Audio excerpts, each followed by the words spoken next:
ប៉ុន្តែគ្មានសម្នាក់នឹងបានឈានជើងចូលមកដល់ផ្ទះភ្លាមនោះគឺថាឪពុកម្ដាយនាងក៏បានចាប់ផ្ដើមវាយនាងយូរតែម្ដងប៉ុន្តែសំណាងល្អនៅពេលហ្នឹងឪពុករបស់ក្មេងប្រុសហ្នឹងក៏បានមកជួយគាត់អីចឹងទៅថែមទាំងបានគំរាមទៅកាន់ឪពុកម្ដាយនាងទៀតថាកុំឲ្យមកវាយកូនទៅដាស់អីចឹងនៅពេលដល់យប់ឡើងឪពុកម្ដាយរបស់នាងក៏ចាប់ផ្ដើមរអ៊ូរទាំដាក់នាងទៀតហើយពីជីវិតគាត់ដែលថាគាត់ចិញ្ចឹមនាងមកតម្រុំបានប៉ុណ្នេះហើយគឺពិតជាលំបាកវេទនាណាស់អីចឹងទៅយូរទៅក្មេងស្រីហ្នឹងនាងក៏មិនអាចទ្រាំស្ដាប់ពួកគាត់ថាពីរនាក់និយាយស្អីដាក់គ្នាទៅវិញទៅមកបានទេដូច្នេះហើយនាងក៏បានយកមីម្ចាស់ហ្នឹងចាក់ចូលទៅក្នុងចានសាច់ជ្រូកដែលគាត់ហៀបនឹងយកទៅដាក់ក្នុងគីវអញ្ចឹងបន្ទាប់មកជាលើកដំបូងនាងក៏បានធ្វើការអសំណងពូមួយទៅកាន់ឪពុកម្ដាយរបស់នាងដែលនាងគឺចង់ដេកនៅបន្ទប់តែម្នាក់ឯងហើយក៏ចង់បានរកកំហុសមួយផងដែរប្រហែលជាមកពីក្មេងស្រីហ្នឹងមើលទៅដូចជាឡើងចង់សើរស់ប្រហែលហើយទៅជាឪពុកម្ដាយរបស់ពួកគេហ្នឹងរៀងយកស្របតាមកូនបន្តិចអញ្ចឹងណាពីព្រោះថាស្អែកឡើងក្មេងស្រីហ្នឹងនាងក៏បានឃើញរកកំហុសមួយនៅលើកៅអីរបស់នាងពិតមែនគឺពួកគាត់បានទិញឲ្យអីអញ្ចឹងទៅក្មេងស្រីម្នាក់ហ្នឹងគឺនាងពិតជាសប្បាយចិត្តខ្លាំងមែនទែនដែលនាងគិតថាទីបំផុតឪពុកម្ដាយនាងគឺបានកែប្រែហើយអញ្ចឹងណាពេលដែលនាងបានពាក់រកកំហុសនោះហើយបងវល់ប្រហែលជុំនៅក្រោមពលិប្រែទៅគឺនាងមានអារម្មណ៍ថានាងមានសេរីភាពខ្លាំងមែនទែនប៉ុន្តែសេរីភាពនោះហើយគឺវាមិនបានយូរនោះទេ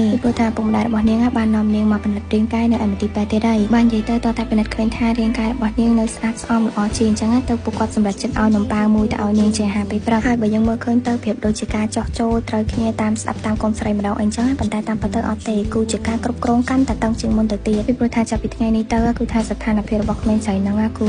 តឹងរឹងខ្លាំងជាងមុនមែនតើហ្មងពេលដែលជូនកូនទៅរៀនអីចឹងគឺអ្នកម្ដាយគេនឹងមានជាការចងខ្សែដៃកូនខ្លួនហើយនឹងខ្លួនចាប់គ្នាអីចឹងណាដើម្បីកុំឲ្យនាងលូតរត់ទៀតអីចឹងទៅហើយគ្រាន់តែរៀនចប់ព្រាមមកគឺគាត់ក៏បានចាក់សោនាងនៅក្នុងបន្ទប់ទៀតដែរឲ្យនាងចេញតាណាតែម្ដងសូម្បីតែប្រើប្រាស់បន្ទប់ទឹកអីហ្នឹងក៏អត់ឲ្យទៅដែរគឺសុខចិត្តយកកតោមួយហើយក៏ស្ពេត្រូមួយអីចឹងយកមកឲ្យនាងបាត់ដៃបាត់ជើងក្នុងហ្នឹងអញ្ចឹងណាដែលមិនដឹងខ្លួនណាក្មេងស្រីនេះគឺនាងប្រៀបដូចជាអ្នកទោសមួយដែលជាប់គុកអីអញ្ចឹងណាជាប់ការឃុំឃាំងអីដែលមិនដឹងថាខ្លួនឯងខំអ្វីសោះដូច្នេះហើយយូរទៅនាងក៏ចាប់ផ្ដើមឡើងចង់រត់ម្ដងទៀតដែរគឺមានអារម្មណ៍ថារស់នៅក៏គ្មានបានបច្ច័យអីទៀតដែរថ្ងៃមួយនាងក៏បានឡើងទៅឈរកន្លែងខ្ពស់មួយដើម្បីចង់បញ្ចប់ជីវិតខ្លួនឯងអីអញ្ចឹងប៉ុន្តែនៅពេលនោះហើយនាងក៏សឹកបានឃើញមុខក្មេងប្រុសម្នាក់ដែលនាងបានជួបនៅប៉មទឹកនោះនៅខាងក្រោមនោះម្ដងទៀតដូច្នេះហើយក៏ធ្វើឲ្យនាងរៀងស្ទាក់ស្ទើរនៅក្នុងការលោតធ្វើអត្តឃាតនោះ